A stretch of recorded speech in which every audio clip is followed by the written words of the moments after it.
တမီများစုကကိုချစ်တတ်ဖို့မေ့နေကြတာဒီအများဖြစ်တော့ဘလို့လေလဲဆိုတော့အိမ်အောင်တွေမျိုးသမီးတွေဆိုပိုဆိုးတယ်ပေါ့နော်သူတို့မှအိမ်အောင်ကြသွားတယ်ကလေးရလာတယ်ဒီမြို့သားရဲ့တနေ့နေ့တာကလေးရဲ့ဝေရဝတ်စားလေးကိုရဲ့ဒီမြို့သားဝေရဝတ်စားလေးနဲ့အချိန်ကုန်တယ်လူမျိုးသမီးတွေအများကြီးရှိမယ်အဲ့ခါကျသူတို့ကဘာဖြစ်သွားလဲဆိုတော့သူတို့တွေတော့ပဲအချိန်ပေးပြီးကိုချစ်တတ်ဖို့မေ့နေတယ်ကိုပညာတင်ဖို့မေ့နေတယ်ကိုလေးလာတင်ဖို့မေ့နေကြတယ်မြို့သမီးတွေအများကြီးရှိတယ်သူတို့ရဲ့တနေ့နေ့သူတို့ရဲ့အလုံးမှာကဒီအိမ်ရှင်မကိစ္စနဲ့ဒီအိမ်နောက်ဘေးမှာပဲအချိန်ကြီးကုန်နေတာဒီမနဲ့မိုးလင်းတာနဲ့မိုးချုပ်ထိဒီຢာတွေပဲလုံနေတဲ့ခါကျတော့ကိုမလိုအပ်တော့ဘူးလို့ထင်တာအလားပြေမို့မလိုအပ်တော့ဘူးပညာတင်မို့မလိုအပ်တော့ဘူးလေးလာတင်မို့မလိုအပ်တော့ဘူးလို့သူတို့တွေးကြတာတကယ်တော့အဲ့ဒါအရင်မှားတယ်လို့တဲ့အယူဆပါဘာလို့လဲဆိုတော့ကိုကမှန်တယ်ဒီຢာတွေကိုလုံးရမယ်ဆိုတော့မှန်တယ်ဒီဝေယဝစားတွေကိုလုံးရမယ်ဒါပေမဲ့ကိုချစ်ဖို့အတွက်လည်းအချိန်ပေးရမယ်ကိုရဲ့မိထိုင်းဆိုတော့မရှိလို့မရဘူးသူတို့တေးဖို့စဉ်းစားရမှာတခုပဲကိုကဒီလိုမျိုးပဲတနေ့နေ့ဖြတ်တန်းနေတယ်တေးဖို့စောင့်နေရတာထက်အကျိုးရှိနဲ့ဖြတ်တန်းပြီးတော့တေးသွားမယ်ဆိုရင်တော့ပိုကောင်းတယ်ပေါ့တို့တကယ်တော့ဒါလည်းဒါကတော့မဖြစ်မနေ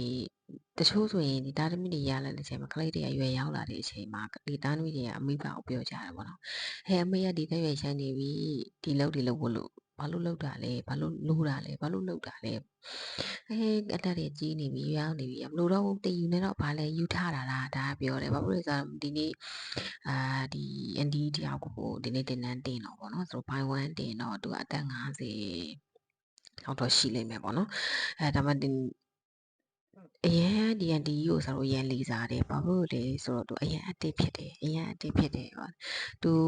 တဲ့သူအိမ်ကဒီဒါနမီးကပြောတာပေါ့နော်သူအမေကဒီတက်ရွယ်ရှိနေပြီဘာရှောင်းလို့နေမှမသိဘူးဘာတင်ယူနေယူထားနေလားမသိဘူးဆိုသူကအဲ့ဒါကိုကလန်ကဆန်လို့တင်တန်းလာတတ်တော့ဒါဒီစောက်ဒီရင်ဖွေးတာပေါ့နော်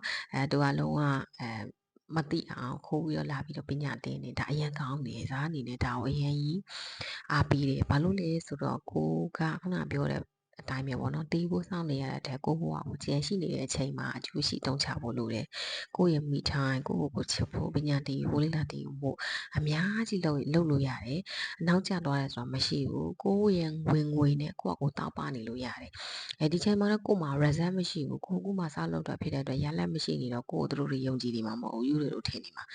တကယ်ကို result ရသွားပြီနေရာတစ်ခုရသွားပြီဆိုရင်တော့အဲ့ဒီလူတွေအကုန်လုံးကိုဝိုင်းကူညီပြီးတော့ကိုလေးစားလိုက်လိမ့်မယ်ဒီချိန်မှာကိုကဘာမှမလုပ်ပြနိုင်လို့သူတို့ကိုမလေးစားကြတာလေးစားမှုလို့ချင်းကိုယ်တိုင်ပြောင်းလဲတည်ယူလေးလာအားရင်အားတဲ့အချိန်ဒီမှာသူတို့လေးလာလို့ရတယ်လို့ပြောချင်ပါတယ်ကိုမြင့်တင်ဖို့အတွက်ကိုယ်တိုင်ပဲပြောင်းလဲလို့ရမယ်ဆိုတော့ပြောချင်ပါတယ်ကျေးဇူးတင်ပါတယ်